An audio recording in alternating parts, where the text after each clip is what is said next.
जिसे सुनकर मन हो जाए प्रसन्न। गुड इवनिंग फतेहपुर, मैं हूँ गोपी किशन।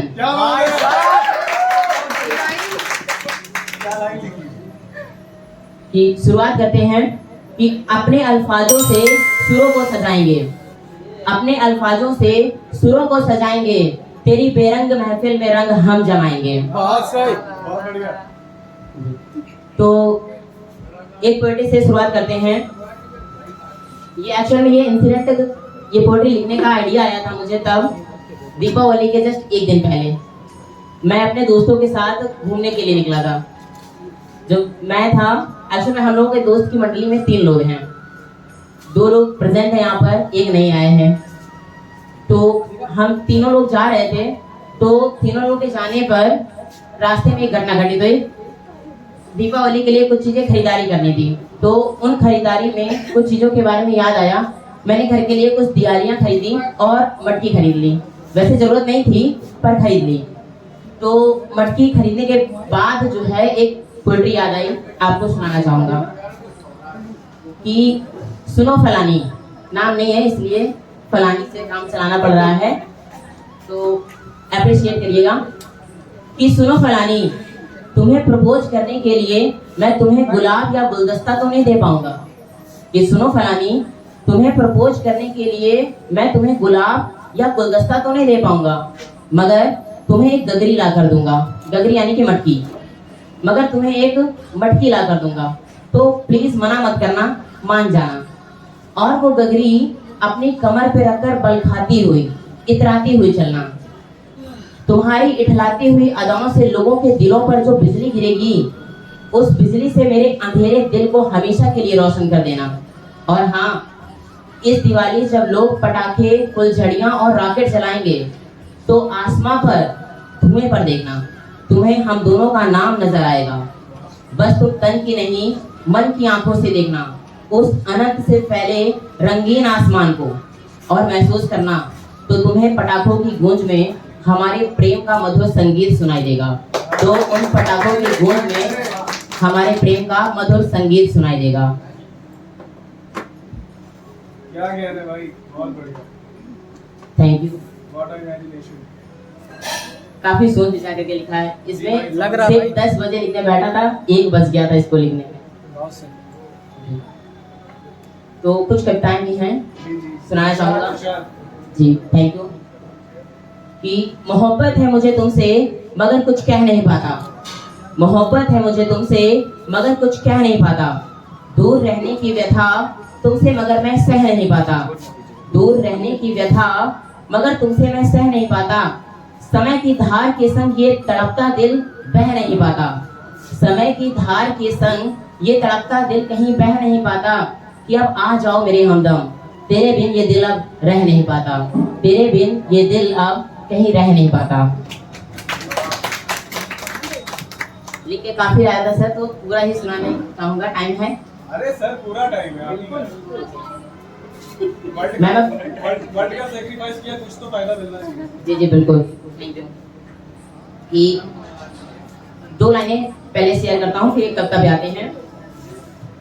कि ख्वाब की आधी आंखें, ख्वाब की आधी आंखें इन्हें कौन समझाए। हर आहट पर दिल यूं धड़के, हर आहट पर दिल यूं धड़के जैसे कि तुम आए। हर आहट पर दिल यूं धड़के जैसे कि तुम आए। कि कुछ तो है जो एक दूसरे को जोड़े रखता है। कुछ तो है जो एक दूसरे को जोड़े रखता है। और कुछ तो है मेरा ध्यान सिर्फ तेरी ओर मोड़े रखता है। कि कुछ तो है जो मेरा ध्यान सिर्फ तेरी ओर मोड़े रखता है।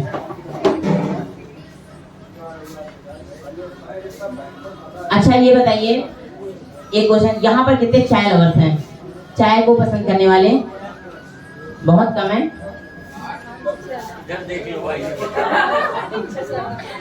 फीमेल ऑडियंस में तो 2 ही लोग, मेल में भी एक ही है। अरे कॉफी चाय पे लिखा था भाई, तो कॉफी का तो नहीं। कोई बात नहीं, किसी ने पी है हमेशा। हाँ पीते तो होगे, ठीक है। कोई यहीं पर सुना देता हूँ। कि हर गली हर नुक्कड़ हर टपरी पर, हर गली हर नुक्कड़ हर टपरी पर चाय पर राय देता कोई ना कोई मिल ही जाता है। कि हर गली हर नुक्कड़ हर टपरी पर चाय पर राय देता कोई ना कोई मिल ही जाता है, मगर ये चाय कलयुग का अमृत है।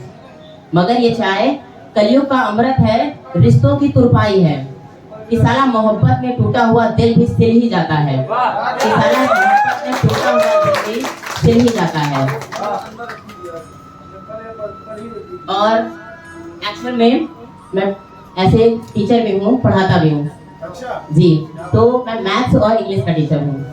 तो एक कविता सुनाना चाहूँगा, इंग्लिश पे लिखा था पढ़ाने के दौरान। गुरुजी इंग्लिश की कविता नहीं, इंग्लिश में नहीं है हिंदी में। मेरा काम था इंग्लिश में लिटरेचर ग्रामर सबको मिक्स करके पढ़ाने के। इंग्लिश के टीचर का प्रत्येक में शायद काम ऐसा ही होता है। तो मैंने लिखा था उसमें कि इंग्लिश की ग्रामर नहीं तुम मेरी लिटरेचर हो। इंग्लिश की ग्रामर नहीं तुम मेरी लिटरेचर हो। जिसको याद रखूं हरदम तुम वो कैरेक्टर हो। जिसको याद रखूं हरदम तुम वो कैरेक्टर हो। प्रोज या पोएट्री नहीं तुम, प्रोज या पोएट्री नहीं तुम मेरी सप्लीमेंट्री हो। प्रोज या पोएट्री नहीं तुम मेरी सप्लीमेंट्री हो।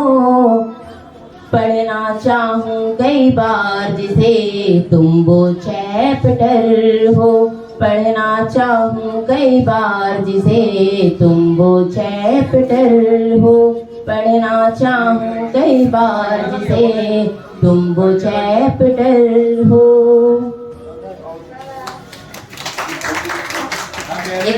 Thank you sir. एक मैथ्स के लिए भी सुना दें। भाई 12 सब्जेक्ट होते हैं। नहीं, पूरे का नहीं हूँ, मैथ्स और इंग्लिश का टीचर हूँ सर, तो इसलिए मैथ्स और इंग्लिश सुना रहा हूँ। बिल्कुल भेज दूंगा। चलो ठीक है मैथ। Okay thank you. ये पोएट्री नहीं, बस इसको महसूस कीजिएगा पंक्तियों को। अच्छा एक बार पहले ये बताइए, कितने लोगों को मैथ्स यहाँ पे कठिन लगती है? भाई मैंने पढ़ी ही नहीं है। क्या बात कर रहे हैं सर, इतनी बेहतरीन सब्जेक्ट आपने छोड़ कैसे दी? मैंने भी छोड़ दी, मुझे बिल्कुल नहीं आती नहीं है। अगर तुम मुझसे पूछोगे कि 15 कितना होता है तो मुझे नहीं पता है। मैं 73 में 50 माइनस कर दीजिए, वो तो बता सकते हैं। नहीं पता भाई, ऐसा तो नहीं पता। आपका बैंक बैलेंस कैसे मेंटेन हो पाएगा सर? सीए रखना पड़ेगा आपको। नहीं वो आता है कैलकुलेटर। बैंक बैलेंस के लिए आता है। खैर कोई नहीं, अक्सर लोग कहते हैं मैथ्स एक कठिन सब्जेक्ट है, कहते हैं ना, बट मेरा मानना मैथ्स बड़े ही इंटरेस्टिंग सब्जेक्ट है, बहुत ही मजेदार सब्जेक्ट है मैथ्स। कंट्रोवर्शियल बात कर रहे हो। नहीं सर, बहुत अच्छी है। क्यों है? क्योंकि प्रकृति ने ही गणित को नवाजा है। आप देखेंगे कुदरत की हर एक चीज मैथ के कैलकुलेशन से ही निर्धारित होती है। समझाऊं कैसे? देखिएगा, थोड़ा ये पोएट्री से रिलेटेड है तो ज्यादा नहीं, कि मैंने जो महसूस किया है उसके बारे में है कि कुदरत का संगीत लगे जो वो है गणित। कुदरत का संगीत लगे जो वो है गणित। मेरे दिल को मनमीत लगे जो वो है गणित। यूं तो लोग इश्क करते होंगे साहित्य संगीत और कविताओं से, कि यूं तो लोग इश्क करते होंगे साहित्य संगीत और कविताओं से, मगर किशन की मुरली की तान लगे जो वो है गणित। मगर किशन की मुरली की तान लगे जो वो है गणित। अच्छा आजकल होता क्या है कि बहुत सारे लोग थोड़ा सा पैसा आने के बाद, रुतबा आने के बाद घमंड करने लगते हैं। वो कहने का मतलब ग्राउंड टू अर्थ बिल्कुल नहीं रहते हैं। आप लोग मानते हैं? पैसे आने के बाद थोड़ा सा ही पैसा आते हैं और वो अपने आप को तुरंत खान समझने लगते हैं, शायद उससे भी ऊपर। लेकिन कहा जाता है, जरा ध्यान से सुनिएगा, कि इंसान की जो औकात है वो रत्ती भर भी नहीं है। कैसे? राजा महाराजाओं की रियासतें भी खाक में मिली हैं। राजा महाराजाओं की रियासतें भी खाक में मिली हैं। दौलत, रुतबा, प्रतिस्पर्धा, प्रतिस्पर्धा यानी कि कंपटीशन, कि दौलत, रुतबा, प्रतिस्पर्धा सब इसी राख में मिली हैं। दौलत, रुतबा, प्रतिस्पर्धा सब इसी राख में मिली हैं। और कहते हैं कि अगर आप जिंदगी की राहों में आगे बढ़ रहे हैं तो जिंदगी में आगे बढ़ने के साथ साथ आप अपने सपनों को लेकर के भी चलिए। क्योंकि बहुत सारे लोग या तो सक्सेस की राह में अपनों को छोड़ देते हैं या कुछ लोग अपने सपनों को ही छोड़ देते हैं। मानते हैं आप ये बात?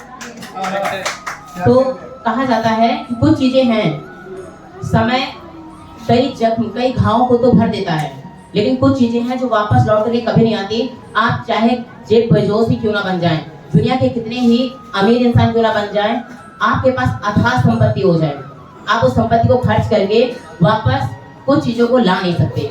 तो कौन कौन सी वो चीजें वो बताता हूँ कि एक बार जो ढल जाएंगे शायद ही फिर खेल पाएंगे। एक बार जो ढल जाएंगे तो शायद ही फिर कभी खेल पाएंगे। फूल, शब्द या प्रेम, फूल, शब्द या प्रेम, पंख, स्वप्न या याद। जीवन से सब छूट गए तो फिर ना वापस आएंगे। जीवन से सब छूट गए तो फिर ना वापस आएंगे, फिर ना वापस आएंगे। और एक आखिरी पंक्ति सुनाना चाहूंगा, फिर उसके बाद विराम। है तो बहुत सारा, दूसरे लोगों का टाइम ना वेस्ट हो, इसलिए ध्यान देते हैं। ये थोड़ा सा अलग है, काफी अलग है, बट क्या इसका वास्तविक जीवन और यथार्थ से कोई संबंध नहीं है। पंक्तियों का आनंद लें कि ये थोड़ा सा उसके ऊपर पंक्तियां समझ में आ जाए तो तालियां जरूर बजाइएगा। मैं आपकी दाद चाहूंगा, ध्यान से सुनिएगा कि काजल बिंदिया कंगन झुमके, काजल बिंदिया कंगन झुमके, अधर नयन छुरी है क्या? काजल बिंदिया कंगन झुमके, अधर नयन छुरी है क्या? उफ ये तेरा बैकलेस ब्लाउज, इसका भी कहर जरूरी है क्या? उफ ये तेरा बैकलेस ब्लाउज, इसका भी कहर जरूरी है क्या? और है आखिरी पंक्ति कि रग रग में इस तरह से समाकर चले गए, रग रग में इस तरह से समाकर चले गए, जैसे मुझको ही मुझसे चुरा कर चले गए। हम आए थे दिल की प्यास बुझाने के वास्ते, हम आए थे दिल की प्यास बुझाने के वास्ते, एक आग सी वो और लगाकर चले गए, एक आग सी वो और लगाकर चले गए। धन्यवाद। एक लास्ट पंक्ति से विराम दूंगा अपनी पंक्तियों को कि शाम की लाली रात का काजल, शाम की लाली, क्योंकि शाम का समय है, रूहानी सुबह है, और सर के इंस्टाग्राम आईडी का नाम भी रूहानी मंजिल है, तो रूहानी सुबह है, इसलिए पंक्तियां शाम को लेकर के भी बताना चाहूंगा कि शाम की लाली रात का काजल, सुबह की तकदीर हो तुम। शाम की लाली नहीं, अर्थ का अनर्थ हो जाएगा शब्द परिवर्तन से। शाम की लाली रात का काजल, सुबह की तकदीर हो तुम। शाम की लाली रात का काजल, सुबह की तकदीर हो तुम। चलता फिरता ताजमहल हो, सांसें लेता कश्मीर हो तुम। चलता फिरता ताजमहल हो, सांसें लेता कश्मीर हो तुम। धन्यवाद, बहुत बहुत शुक्रिया।